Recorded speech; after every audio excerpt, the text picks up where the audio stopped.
It's 1903, and the world feels very different from the one we know today.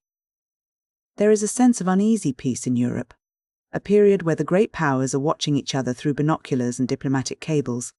But the real danger isn't just in the massive battleships clashing in the open ocean.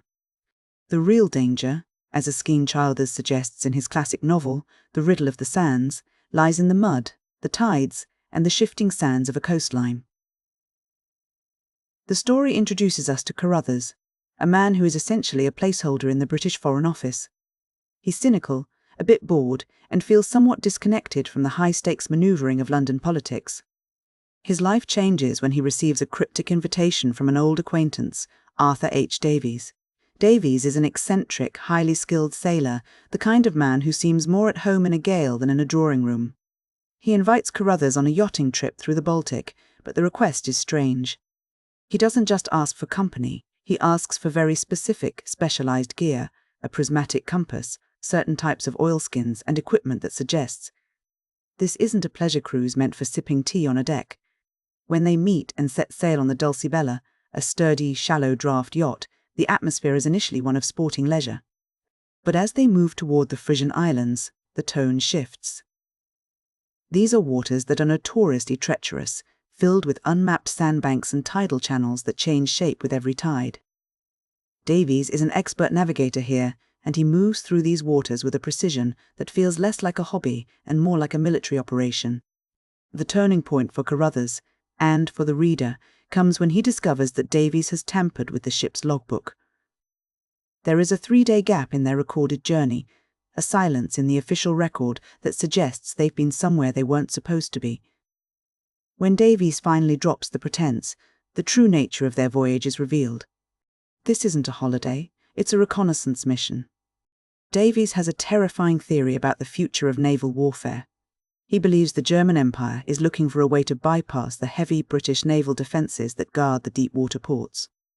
His solution isn't a massive fleet of dreadnoughts, but something much more insidious, a mosquito fleet of small, shallow-draft torpedo boats and lighters.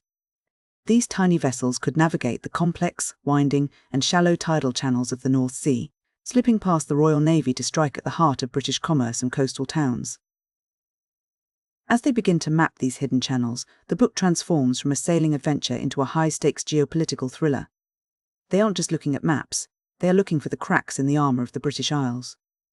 They observe German naval movements, like the gunboat blitz, and begin to realise that the geography of the coastline itself is being weaponised. The investigation leads them closer to the German coast, where the tension becomes almost claustrophobic. They find themselves navigating a web of deception, where every encounter feels like a test. They meet Commander von Bruckning, a German officer who is sophisticated and perceptive.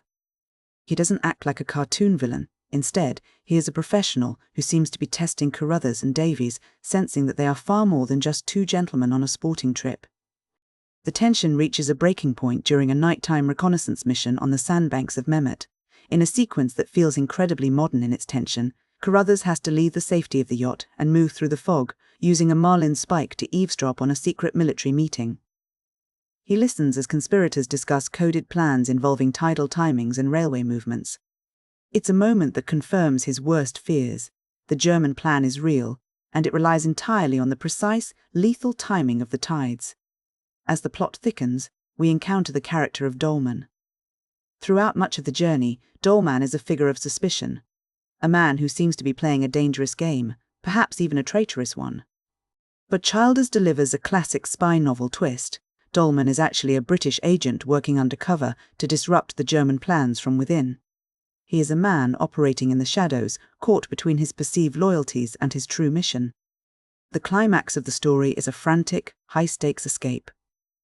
The group, including Dolman's daughter, Clara, finds themselves trapped in the treacherous waters near Rotterdam Island. They are being pursued, and the very geography they were trying to map is now trying to kill them. During a desperate struggle on the deck of the vessel, Dolman vanishes into the night. His fate is left a mystery, a sudden void in the middle of the chaos. The survivors manage to reach the Dutch coast and eventually make their way back to the relative safety of London, but the peace they find is hollow. They carry with them the knowledge of a coming storm. The book ends with a chilling editorial revelation. It turns out that the entire plot was inspired by a real, intercepted German memorandum. The document detailed a plan to use shallow draft tugs and lighters to launch a surprise invasion through the tidal creeks of East Holland. This wasn't just a story, it was a warning that felt uncomfortably close to the truth.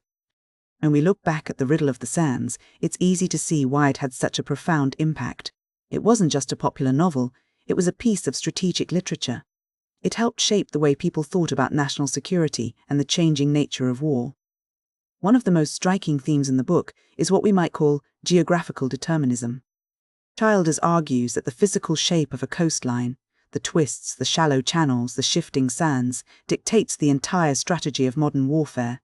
It suggests that you can have the largest fleet in the world, but if your enemy understands the rhythm of the tides and the layout of the sandbanks, they can render your massive ships useless. This leads directly into the concept of mosquito warfare. Before the era of massive, visible fleets dominated the public imagination, Childers was writing about the shift towards small, stealthy, and irregular forces. He saw that the ability to hide in plain sight, using small vessels that could go where big ships couldn't, was the real frontier of naval combat. It was a prophetic vision of how asymmetric warfare would continue to play out in the decades to come. The book also uses the mask of social class as a brilliant narrative tool. Carruthers and Davies aren't portrayed as rugged commandos or secret agents in the modern sense. They are gentlemen. They use their perceived status as wealthy, harmless aristocrats to move through German social circles without raising suspicion.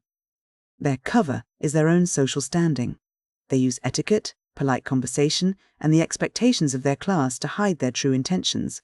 It's a subtle, sophisticated way of navigating a world of espionage, where a misplaced word at a dinner party could be just as dangerous as a missed turn in a fog-choked channel. There is also a remarkable sense of authenticity in the writing. Childers was an expert sailor, and he doesn't shy away from the technical details of navigation. The descriptions of the tides, the wind, and the specific mechanics of sailing a shallow-draft yacht are incredibly precise. This level of detail does more than just provide atmosphere. It builds a sense of reality that makes the stakes feel much higher. When Carruthers is navigating a dangerous channel, the reader feels the weight of the water and the uncertainty of the sandbanks because the mechanics of the movement are grounded in real-world physics. Even the portrayal of the Germans is notable for its nuance. In many invasion novels of that era, the enemy is depicted as a faceless, villainous mass.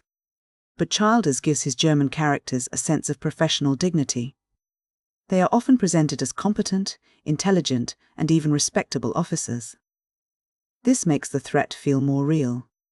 It's much scarier to face a disciplined, professional enemy who is operating with a clear, logical strategy than it is to face a caricature of evil. In many ways, The Riddle of the Sands is the blueprint for the modern spy thriller. It blurs the lines between a gentleman's sporting cruise and a state-sanctioned intelligence mission. It moves from the personal, a man looking for adventure to escape his boredom, to the global, where the actions of two men on a small yacht can influence the fate of empires. It's a book that asks us to look closer at the world around us, to see the hidden channels and the shifting patterns that others might overlook. It suggests that the most significant changes often happen in the places we think are too small or too insignificant to matter. As the world moved toward the massive, industrial-scale slaughter of the First World War, Childers was already looking at the small, quiet, and tactical ways that conflict would reshape our lives.